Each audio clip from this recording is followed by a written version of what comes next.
Hi, boys and girls. This is Mr. Tom. Last week we were reading about Abraham and Sarah and how Abraham entered into a covenant promise with God. And we don't use that word very often, covenant. So what does that mean?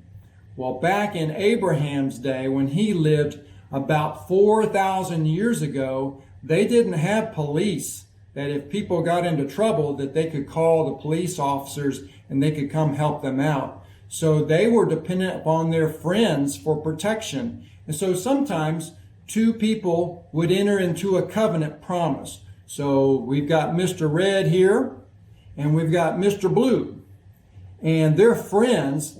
And so they want to make sure that their friendship is best friends forever. And so what they do, they enter into a covenant. And there were several things that they would do to make sure that this covenant promise was sure and secure. But some of the things that they would do is Mr. Red would give all of his weapons to Mr. Blue, and Mr. Blue would give all his weapons, like his sword, to Mr. Red. And what that meant is that they would protect each other, that nothing would happen to Mr. Blue without Mr. Red coming to help him out, and nothing would happen to Mr. Red without Mr. Blue coming to save him. And they would also share all of their belongings with each other. So everything that Mr. Red owned, Mr. Blue owned as well. And everything that Mr. Blue owned, he gave to Mr. Red. And so their friendship became stronger and stronger and stronger, and they were covenant partners. Well, sometimes their covenant partnership would go so far as Mr. Red and his son, here's his son, and then Mr. Blue and his son. So they are covenant partners, and so what they would do is Mr. Red and Mr. Blue would have their sons go and live in the other's household. So Mr. Red would have his son, the boy Red, go live with Mr. Blue, and Mr. Blue's son would go and live with Mr. Red, like this. And so Mr. Blue would actually kind of adopt Mr. Red's son, and Mr. Red would actually adopt Mr. Blue's son. And so they really became family then, and they all became as one family, and they were covenant partners. Yes, and well, that's pretty strange, but it shows how committed they were to these covenant promises to each other. Well, this is what happens in our story today. It's kind of a strange story between God and Abraham, but let's go read it. Abraham and Sarah waited a long time for God to keep his promise to give them lots of descendants, lots of children and their children. They waited a long time. And God had promised them that their descendants would be as many as the stars in the sky. That's a lot. Finally, when Abraham was 100 years old and Sarah was 90 years old, they had a baby boy. His name was Isaac. He was proof to them that God keeps his promises. Always, God keeps his promises.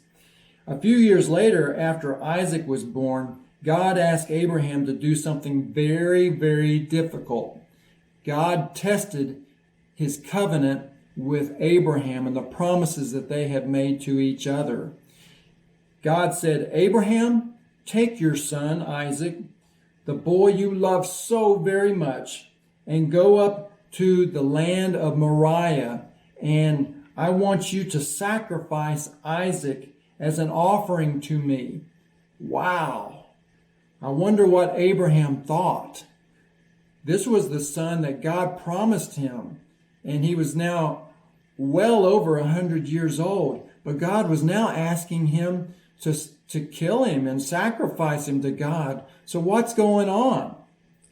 Abraham didn't argue with God. He trusted in his covenant partner, God, that God would still do what he had told him that he would do, that through Isaac all the nations of the earth would be blessed. So Abraham was still trusting in God. And so Abraham obeyed God. Abraham tried to always obey God because God was his covenant friend. Well, the next morning, Abraham got up early and saddled his donkey. He took 2 servants and his son Isaac with him. He chopped enough wood to build a fire for the burnt offering, for the sacrifice. He brought a pot of fire to burn the offering. He led the group up to the place in the land of Moriah, which is actually in Jerusalem. And on the 3rd day of traveling to get there, Abraham told the 2 servants to stay with the donkey while he and Isaac went up a little bit further. Abraham said, "We will worship God, and then we will come back to you." And Abraham was trusting in God. The Bible tells us that he thought that God, even if God wanted him to kill his son and sacrifice his son, that God was able to raise him back to life because Abraham trusted God and believed in God, that God would do what he said he would do. God always does what he says that he will do, always. And that was in Abraham's case, that through Isaac, all the nations of the earth would be blessed. So Abraham believed that. So Abraham piled the wood for the fire on Isaac's strong young shoulders. So Isaac carried the wood up the mountain. Abraham carried the knife and the pot of fire himself. As they walked along, Isaac noticed something. He said, "Father?" "Yes, my son," Abraham answered. "We have the wood and the fire for the offering, but where is the lamb to sacrifice?" Isaac asked. "God will provide the lamb," Abraham answered. When they got to the place God had directed them to go, Abraham stopped and he built an altar to God, and he put the wood on it. Then he tied up his son Isaac and laid him on the altar. Abraham took the knife and slowly lifted it up to kill his son as a sacrifice to God. But just at that moment, an angel shouted to him from heaven, "Abraham, Abraham!" "Yes," Abraham answered, "I'm listening."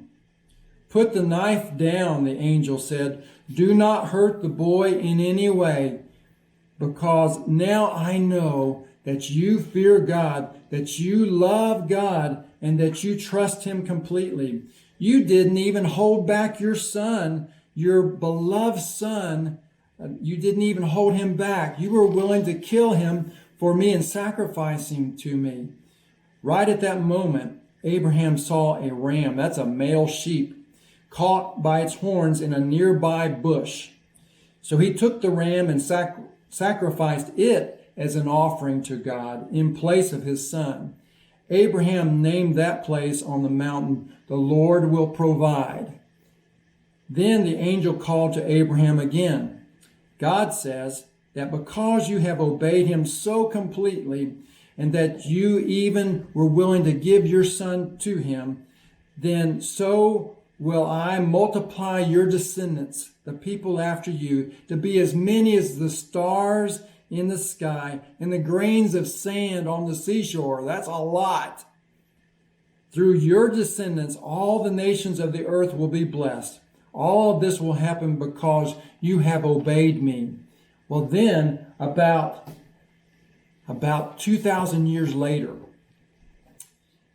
God gave his son, Jesus, to Abraham and to his descendants. And you can see, if you look at Abraham taking his son up to Mount Moriah, and you can see him taking his son up there by the hand in order to sacrifice him to God.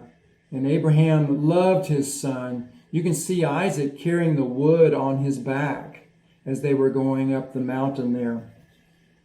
2,000 years later, when Jesus was born, Jesus, the Son of God, after Jesus had lived and preached and told people about his Father, he died on a cross. And God was giving his son to the world. And through Abraham, all the nations of the earth would be blessed. And when you can see that Jesus is carrying the wood on his shoulders and on his back, the cross. And so God was giving his son to Abraham as his covenant partner. So just as Abraham had given his son to God because he loved God and God was his covenant partner, now God was giving his son, Jesus, to the world and to Abraham and to his descendants and all people who come through Abraham in faith and in belief in Jesus. And so they were actually exchanging their sons as their covenant partners. Wow! God really knows what he's doing. Thank you for letting me read to you another Bible story. Remember that God loves you so much that he was willing to die for you. I'll see you next week.